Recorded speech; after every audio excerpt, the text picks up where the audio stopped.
MSW Media. So yeah, now it's clean up on aisle 45 time. And for a long while yet, it is going to be clean up on aisle 45. Hey everybody, welcome to episode 229 of Clean Up on Aisle 45. It's Wednesday, June 10th, 2025. Harry Dunn is back. I'm Allison Gill. Hey G, what's up? Harry Dunn here, of course. We got a lot to cover today, including the mayor of Newark suing Alina Habba and a lawsuit filed by the Proud Boys seeking $100 million. Yeah, I mean, why not? When you got your pals at the DOJ. I'm surprised it's not $1 billion. All right. Also, the DC police lieutenant that assisted Enrique Tarrio, remember he told him that the cops were coming for him and all that stuff. He's been sentenced to 18 months in prison. Small win. Yeah. Trump is trying to move his 34 felony count appeal to federal court. And that happens. There's a hearing about that today on Wednesday. And we have another dismissal of charges unrelated to January 6th. And this isn't because the judge thinks that the pardon covers these other gun crimes, but because the DOJ filed to dismiss the case. So when you don't have a DOJ on the side of the law, you can get away with these things. Exactly. We also have some updates on Mike Lindell. The Pillow Man's trial is happening, and Pillow he's Man actually taking the stand in his own defense, and it's not going very well. Well, for him, for us, it's pretty good, I guess. Yeah, for us, it's going great.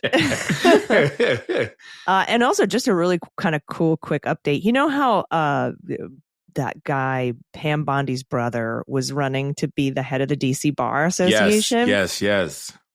Normally about 7,500 people vote in the DC bar election. 34,000 people voted in this DC bar election.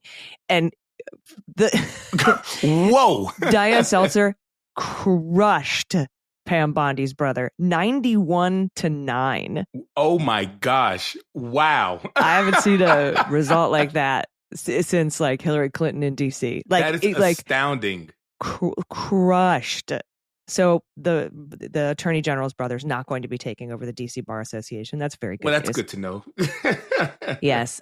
We have a couple of new patrons to thank. Thank you so much for joining, supporting independent media. Janet Allegrezza, Sweetie Veronica, Evan and Christina. Oh, we got a pair. Awesome. Love that. Laura Landy. Hi, Laura. I think I know Laura. Regina Wyndham and Sassy One with $2 signs. Sassy always reminds me of Phil Hartman on Saturday Night Live. Sassy. Remember? Oh, rest in peace. He was such a genius. Absolutely. Thank you so much for supporting us. If you want to become a patron and get ad-free early episodes and the bonus episode and get invited to, like, I'm having an after party for patrons after the No Kings March. It's called No Kings, Just Queens, and it's drag queen bingo at a local establishment. That is so awesome. I'm kind of jealous that I can't be there, but that is so awesome, though. That's going to be fun. So thank you, everybody. If you want, like I said, if you want to become a patron, patreon.com/aisle45pod, AISLE45POD. We have a blast. It's such a cool community. There's a lot going on before we get to the news that we should probably touch on. We have the National Guard who just landed in LA, and there are photographs, exclusive photographs of many of them just kind of taking naps because there's nothing to do because this is an unlawful deployment of the Guard at least under the law that Trump is trying to send Guard troops here to California.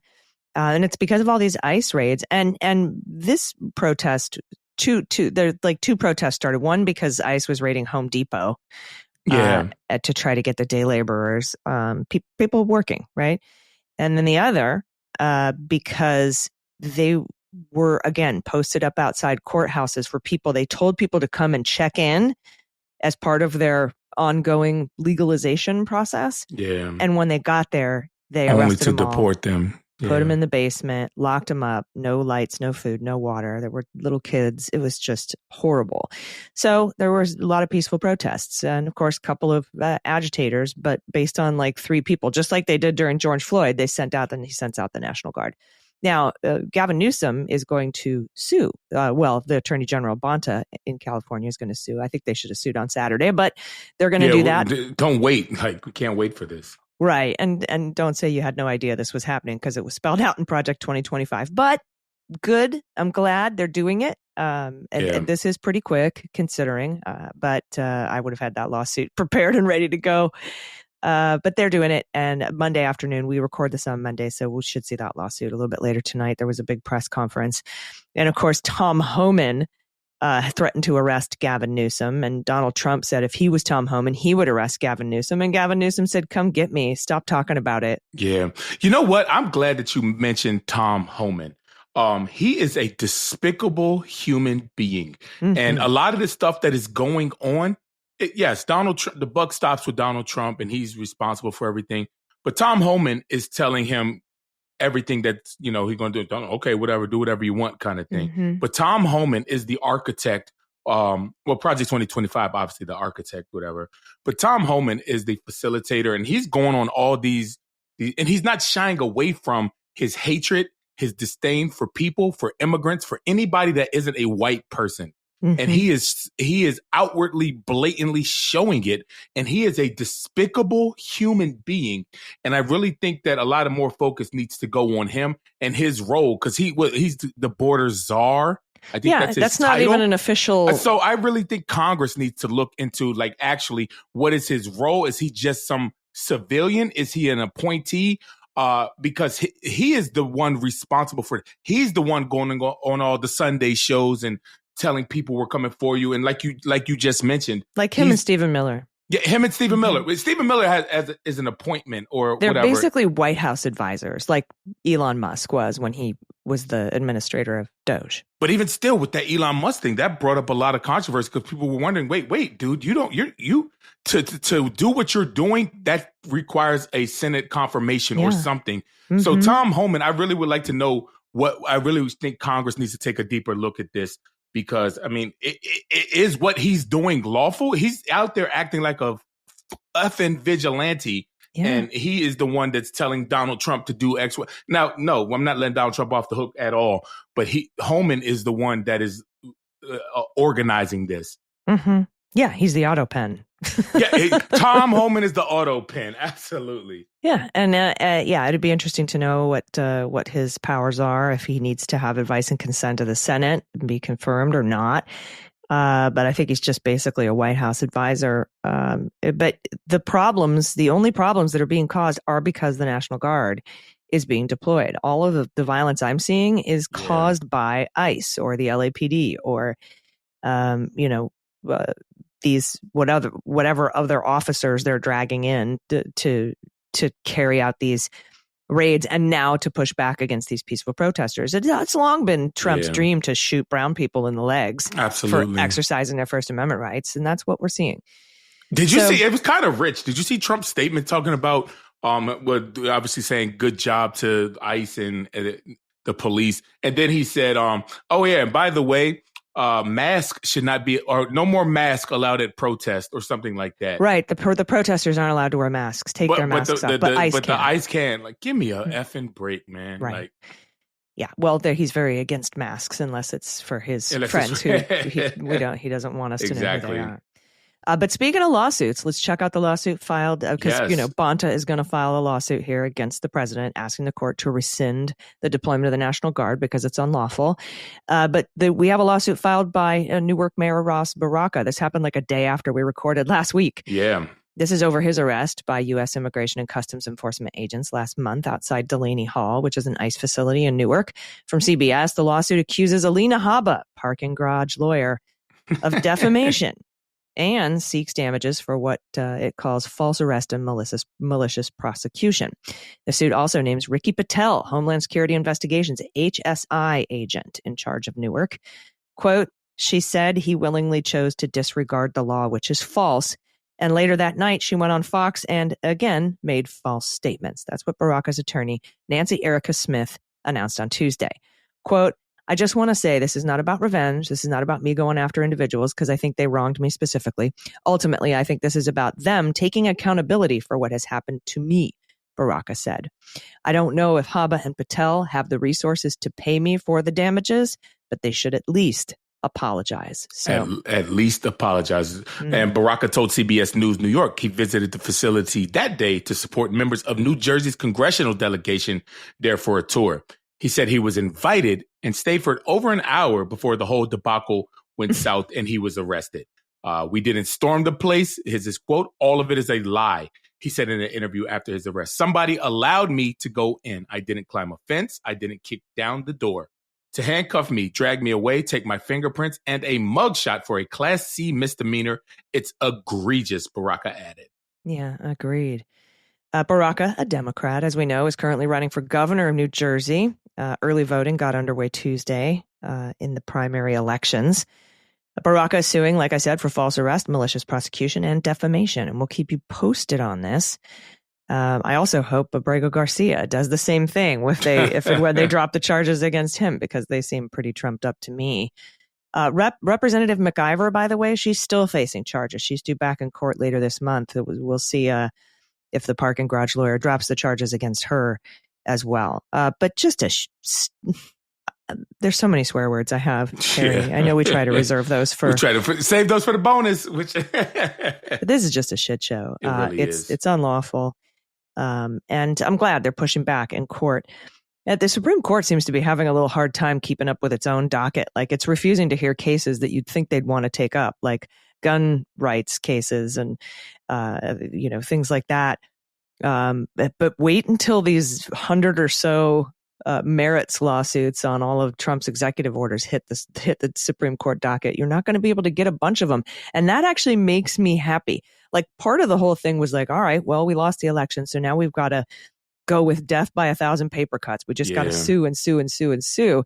And if we've got a couple hundred lawsuits that make it up to the Supreme Court, they can't take them all. They can't take them all. So they're going to have to the lower rely, ruling's going to have to stay, right? Right, on some of these. So I like that. I like the volume of cases, and I hope they keep coming.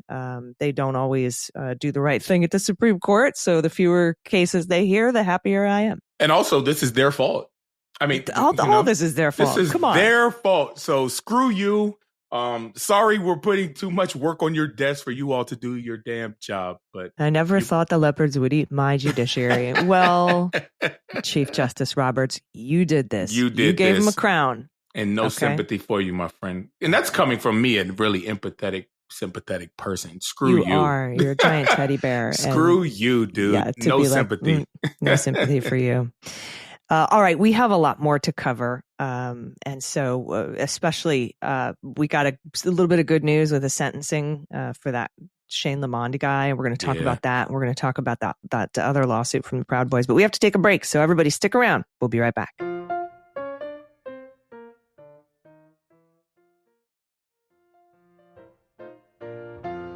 All right, y'all, welcome back. Let's go over some of the cases against January 6th insurrectionists.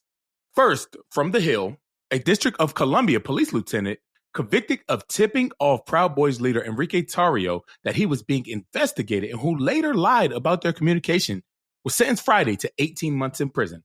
Former Metropolitan Police Department Lieutenant Shane Lamond was found guilty last year on 1 count of obstructing justice and 3 counts of making false statements to federal law enforcement officials. I love this for him. Federal prosecutors accused him of warning Tarrio, then national chairman of the right-wing extremist group, that D.C. law enforcement had an arrest warrant for him and related to remember when he burned the Black Lives Matter banner? Yeah. So this cop tipped off Tarrio. They also said he lied to law enforcement when pressed on the nature of his relationship with Tarrio, suggesting it was just one-sided. Lamond told Amy Berman Jackson, that's the judge in U.S. District Court. She doesn't play, by the way. She does not. Judge Jackson, if you're nasty. On Friday, he told her that he respectfully disagrees with her finding of guilt, but in retrospect, I did make several errors throughout my communications with Tarrio. Yeah, that you talked to him. He said he believed that building rapport with Tarrio was part of doing his job, but described his efforts as sloppy, lamenting that his conviction had now upended his career and his life. Frankly, I'm broken at this point, the former law enforcement officer added. Also, somebody else I just don't have any sympathy for. Yeah, sorry to hear that, buddy. Thoughts and prayers. Yeah. Well, and listen to this right here.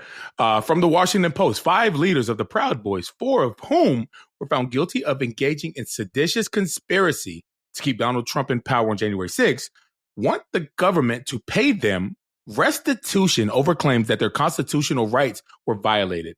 according to the lawsuit filed Friday in Florida. Now, the suit could force the Trump administration to defend the prosecutions or pay damages at taxpayers' expenses to the Proud Boys, a far-right group with history of violence. And a decision, historians warn, could amount to an endorsement of using violence for political gain. We've been talking about this since it happened. The pardons are an endorsement. That's an endorsement. This is just rewards them for it. This is paying them now for it. Quote, a settlement would suggest that the violence on January 6th was entirely justified. That's Matthew Dalek, a political historian at George Washington University. Went on to say, it would say to the country that these Proud Boys who were convicted in a court of law in a fair trial were wrongfully prosecuted and victims. It just turns the entire day on its head.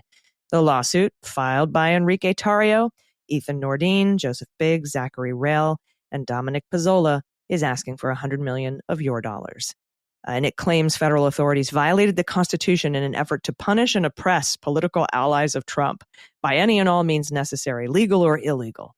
It claims the five should be paid for violations of their constitutional rights, ensuring due process. They got more due process than anyone ever. And more than a little bit. And a speedy trial. They said they didn't get a speedy trial.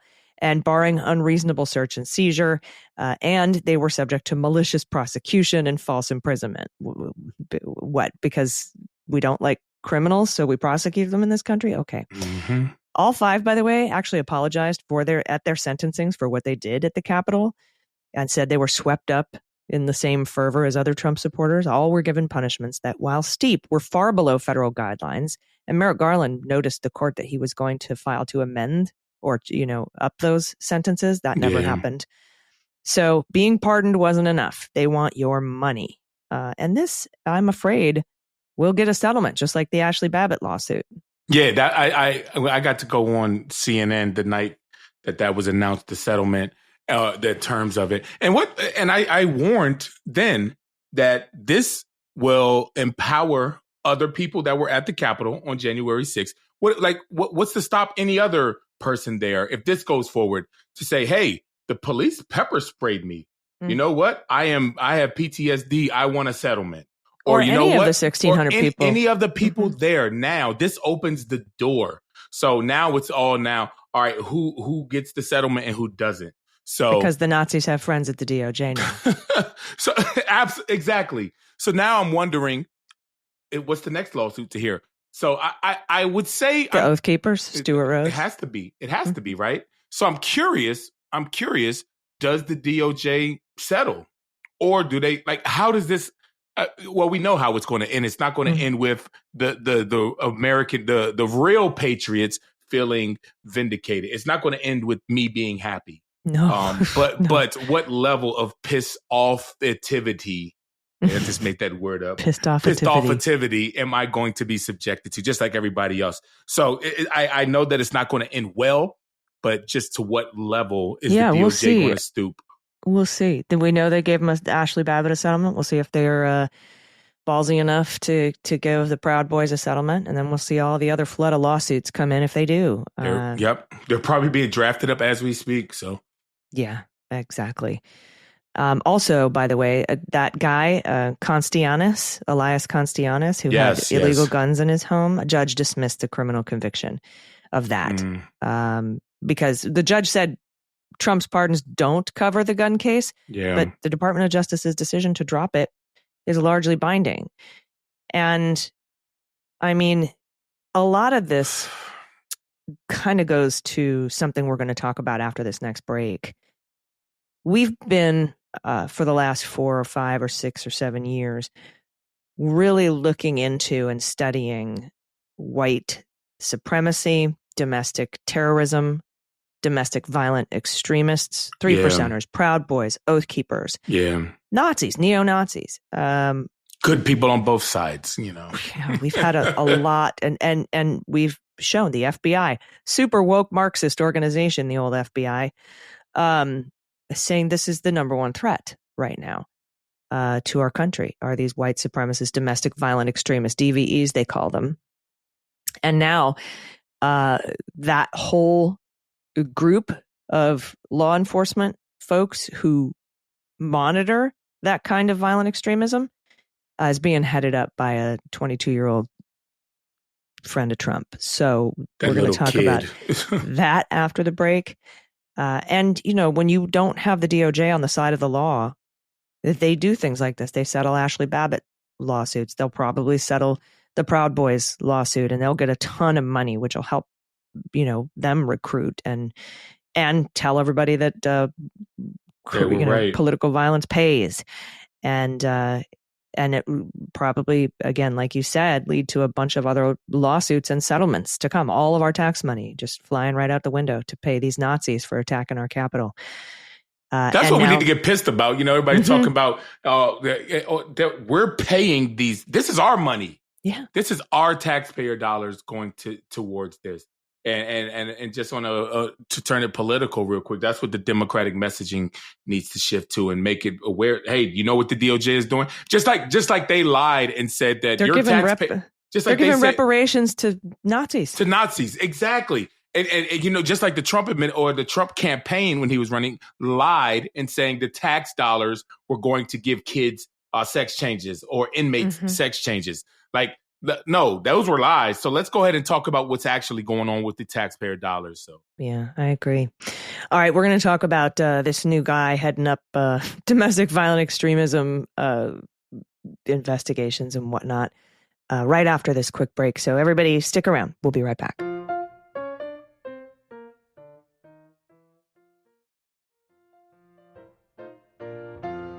Hey, everybody, welcome back. It's time to thank our Hall of Fame patrons. These are our super donors. We love you guys so much. Deborah Kirby, Patty B., Accidental Bird Sanctuary founder. I love that. Everything I've done that's worthwhile has been accidental, so I appreciate that. Star Lennis, law offices of Redacted, Epstein, and Redacted, hugely criminal attorneys. That is kind of hilarious. That's great. Remember, when you sign up, at whatever level you sign up for, Patreon, you pick your own name. We'll read it on the air. That's kind of funny. Artemis Wolf, Karen Sherman, Sharon Tukolsky. Best MLB stadium is Baltimore, and I got season ticks. Well, they definitely got the best food. My goodness. I bet I know who that is. And Dirt Road Dems. Thank you, at Dirt Road Dems. You guys are amazing. Thank you so much for supporting us. We couldn't do this without you, as you know. All right, some concerning comings and goings. This is from ProPublica, Harry. When Thomas Fugate graduated from college last year with a degree in politics, he celebrated in a social media post about the exciting opportunities that lay beyond campus life in Texas. Onward and upward, he wrote, with an emoji of a rocket shooting into space. His career blast-off came quickly. A year after graduating, the 22-year-old with no apparent national security expertise is now a Department of Homeland Security official overseeing the government's main hub for terrorism prevention, including an $18 million grant program intended to help communities combat violent extremism. The White House appointed Fugate, a former Trump campaign worker who interned at the Hard Right Heritage Foundation. So I imagine he's going to take this $18 million grant that's supposed to be for fighting neo-Nazis, and he'll be like, we got to go after Antifa or something with it and give money to his pals to combat I Antifa. thought he was just going to go buy like Natty Light or something. And that, yeah. He'll play some beer pong and whatever.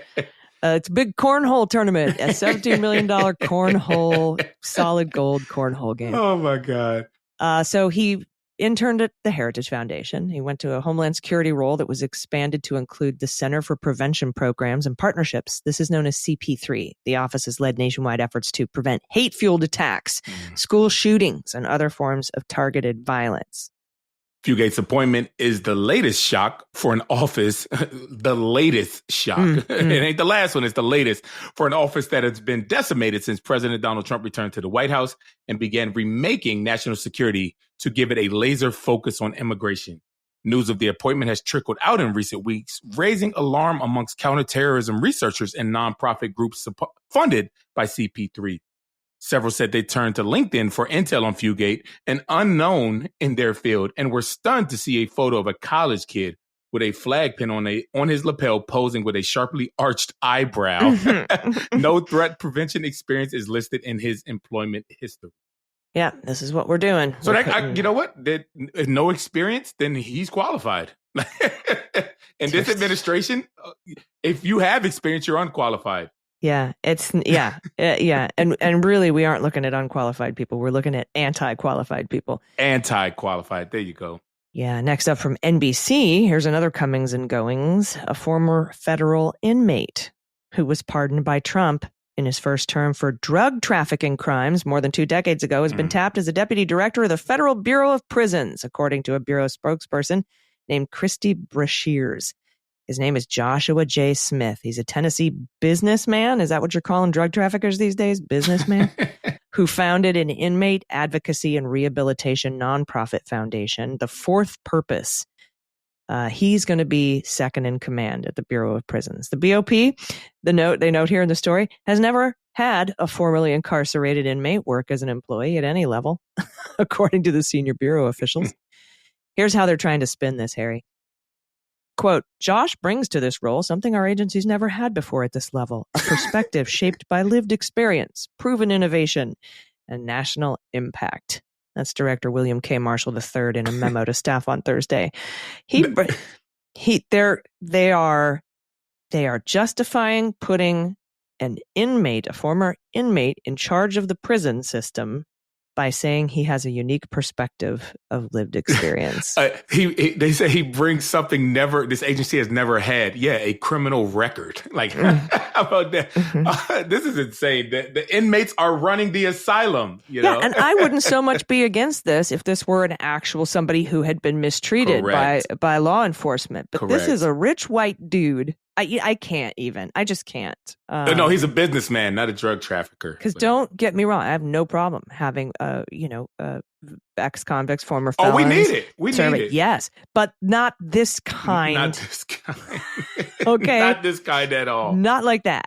All right. And moving on. Hugo Lowell at The Guardian, our friend Hugo, has an update on the Pete Hegseth NSA wiretap leak investigation. Days before Pete Hegseth fired 3 top aides last month over a Pentagon leak investigation into the disclosure of classified materials. According to 4 people familiar with the episode, a recently hired senior advisor said he could help with the inquiry. The advisor, Justin Fulcher, suggested to Hegseth then Chief Staff Joe Casper and Hegseth's personal lawyer, Tim Parlator, that he knew of warrantless surveillance conducted by the NSA, National Security Agency, that had identified the leakers. Fulcher offered to share the supposed evidence as long as he could help run the investigation. That doesn't sound shady at all. But this is coming from 3 of the people that have knowledge about it. But when he eventually sat down with officials, it became clear he had no evidence of a wiretap and the Pentagon had been duped. Oh my God. Big surprise there. Fulcher is the one who lied about the wiretap. Fulcher, yeah. Or Fulcher. I don't know. It could be whatever. Scumbag, whatever. Justin lied and said, hey, if you let me run this investigation, I got some evidence that the NSA was wiretapping these dudes. And Tim Parlator's like, yeah, bro, let's have a chat. And they all sat down and they're like, show us this evidence. He's like, well, I don't have any. Nothing.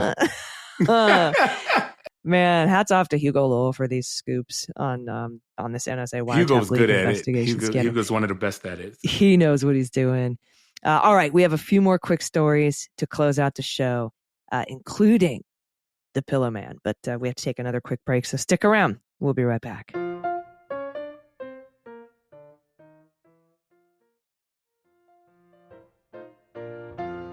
Hey, everybody, welcome back. Okay, just a few more quick stories. This is from Adam Klasfeld, our good friend at All Rise News. He just started this, All Rise News. Go subscribe. It's amazing. Donald Trump has some unfinished business before the military parade on his birthday, the day that the global No Kings protest seeks to overshadow the spectacle of tanks on the streets of Washington, D.C. On Wednesday morning, Trump will try to move his New York criminal case to federal court to put himself in a better position to shake off his 34 felony convictions. Oral arguments will take place inside the Second Circuit Court of Appeals in Lower Manhattan. That's today. And they focus on the bid to transfer the case rather than the merits of his guilty verdict. Why would he want to move this into federal court? I can give you 34 reasons. Now, most of Trump's former criminal defense attorneys are now Justice Department leaders, including now Deputy Attorney General Todd Blanche. the PAYDAG, Principal Associate Deputy Attorney General Emile Bovee, and Solicitor General John Sauer, the guy who actually told the Supreme Court that the president should be able to have SEAL Team 6 shoot his political enemies. That's his team. That's his team. So anyway, he's going to try to get this conviction thrown out. And step one is to move it to federal court. And that's going to happen today. And you should follow Adam Klasfeld for updates. We'll cover it on next week's show. All right, y'all. The 2023 swatting hoaxer has pled guilty. This is from CBS. Thomas Sabo was an invisible menace, according to federal prosecutors. His alleged targets, they are quite visible. Sabo has pleaded guilty to leading a scheme to target dozens of politicians and social media influencers with a wave of swatting attacks. According to court filings, Sabo began building a network of swatters in 2018 to unleash havoc on public figures in the United States. Yeah, and I remember when all these swattings were happening. According to the DOJ, Sabo made false reports to U.S. law enforcement, including a threat in December 2020 to commit a mass shooting in a New York City synagogue, and a threat in January 2021 to detonate explosives at the Capitol and kill the president-elect, referring to Joe Biden. A plea agreement reviewed by CBS News said Sabo's co-conspirators also targeted at least 25 members of Congress or their families, 6 executive branch officials and cabinet members, judges, members of the media, and at least 24 former government officials. They included Marjorie Taylor Greene, Cat Turd, Jack Smith, Special Counsel Jack Smith, Judge Tanya Chutkin, and a Republican representative from New York named Brandon Williams. I think he's in central New York, among others. Yeah, and I also saw something, a clip that said Kash Patel had been swatted. But he was on just both sides from all across the political it's spectrum. all over the place, so nobody is exempt.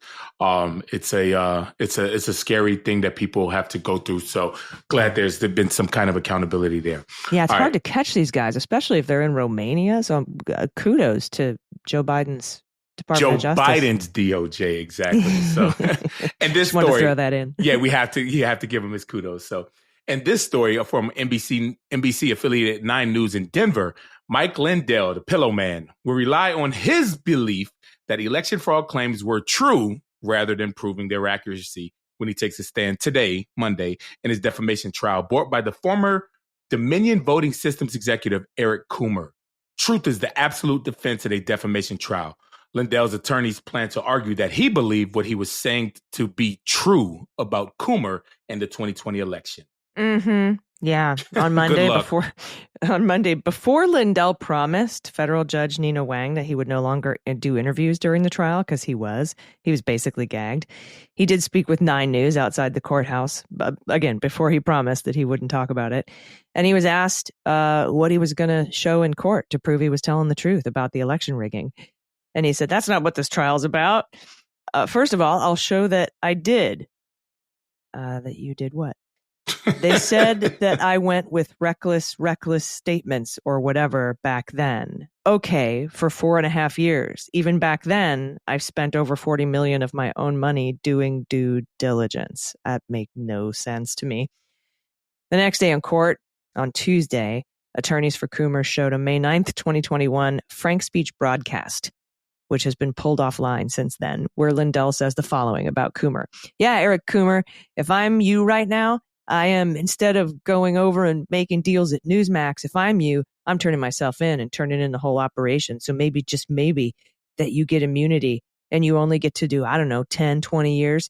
I mean, you're a disgusting, you're treasonous, you're a traitor to the United States of America. And you know what? I can say that, just like I can say that about Brian Kemp and Brad Raffensperger. These are things that I have evidence of. The evidence is there. But of course, when asked in his trial to show us the evidence that you relied upon to be convinced that there was, that's not what this trial is about. This trial could be done by the end of the week, Harry, and we're going to give you a recap, everybody, on next week's episode. But he was gagged, and I think that's pretty great. Yeah. Now, Kyle Clark, who I love, he's the guy who moderated that Lauren Boebert debate, remember? Yes. Local Denver guy. Yes. Love him. He's one of my favorite, local reporters, like him and Phil Williams in Nashville. Anyway, Kyle Clark in Denver says that he's following this trial. He's there. And this is some stuff that happened just this morning. These are blue sky posts from Kyle Clark. He says, Mike Lindell is on the stand in his election rigging defamation trial. Lindell says he's drained his entire fortune chasing claims of election rigging. Quote, I went from a net worth of $50 million to $10 million in the hole, and I've lost everything. Well, if the claims were real, it wouldn't have cost you a dime. Okay. Lindell is now claiming, this is again from Kyle Clark, that his attacks on Coomer, calling him treasonous and disgusting, and suggesting he'd serve prison time, weren't because of alleged election rigging, but because he was mad that he believed Coomer was blocking him from free airtime on Newsmax. Lindell testified that President Donald Trump is his good friend, and they last had a meeting a month ago.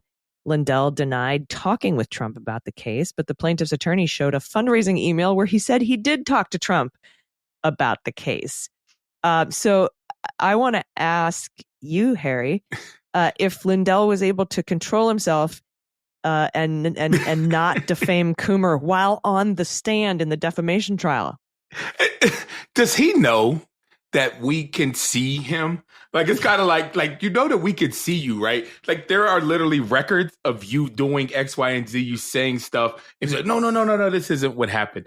And I will have to say, AG, when you were reading his quote, I think it's important to point out to the listeners that you were reading verbatim what he said. You weren't fumbling. Oh, that wasn't AG stumbling. That is his absolute murmuring and incoherent string of words that you were running together. Because I'm sitting here listening like, AG, what the hell are you talking about? That is the absolute quote. That's Mike Lindell words. Yeah. But let me tell you, if his lawyers were concerned about Mike Lindell testifying at his own trial and whether or not he would continue to defame Coomer, they were rightfully concerned about that, because Kyle Clark said minutes later from the stand, Lindell likened Coomer to the driver of the getaway car in the biggest heist in history. If Lindell's attorneys, like he said, this is Kyle Clark, were hopeful he wouldn't continue his attacks on Coomer from the stand, as Austin Powers said, that train sailed. That train has sailed.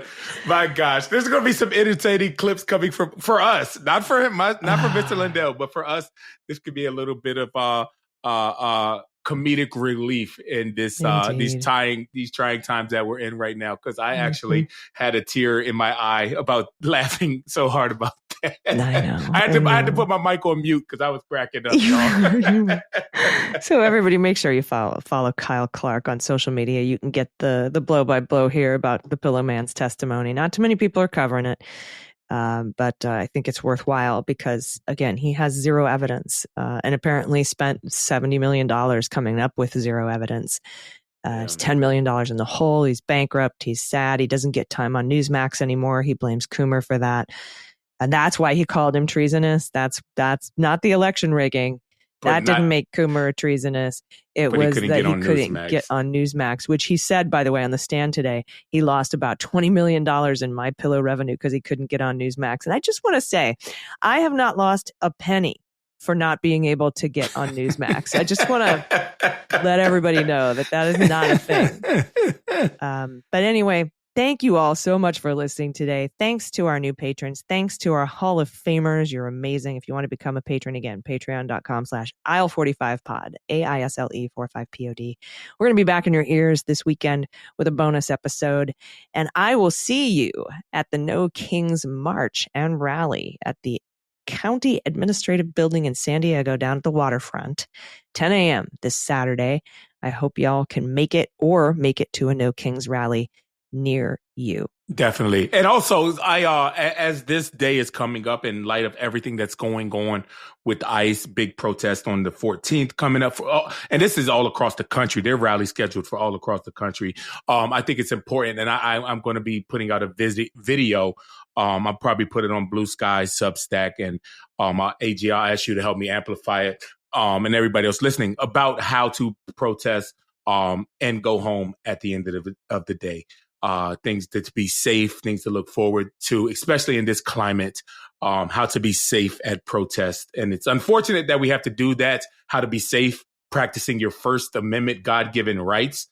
It's safe that it's sad that we have to put out a statement telling people how to do it and literally come back alive afterwards. But thank you for that. Yeah, and it's important. And I mean, coming from somebody who may or may not have worked a protest or two. Just one or two, so. A time or two. Yeah. So stay tuned for that. That'll be coming out this week. It's Monday now. Like I said, when we're recording, I'm going to put it out obviously before the rally. So stay tuned for that.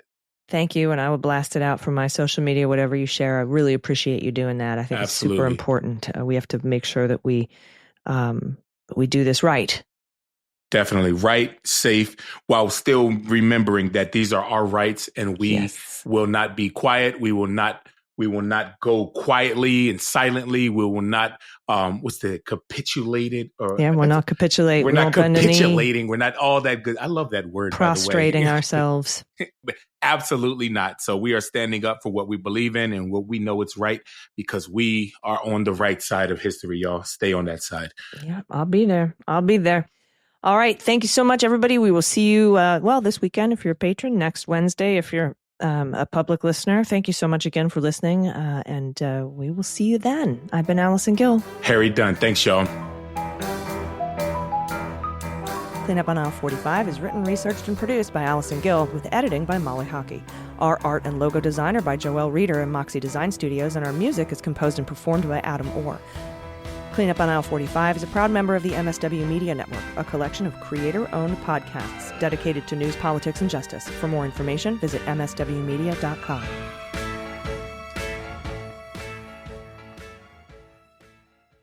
MSW Media.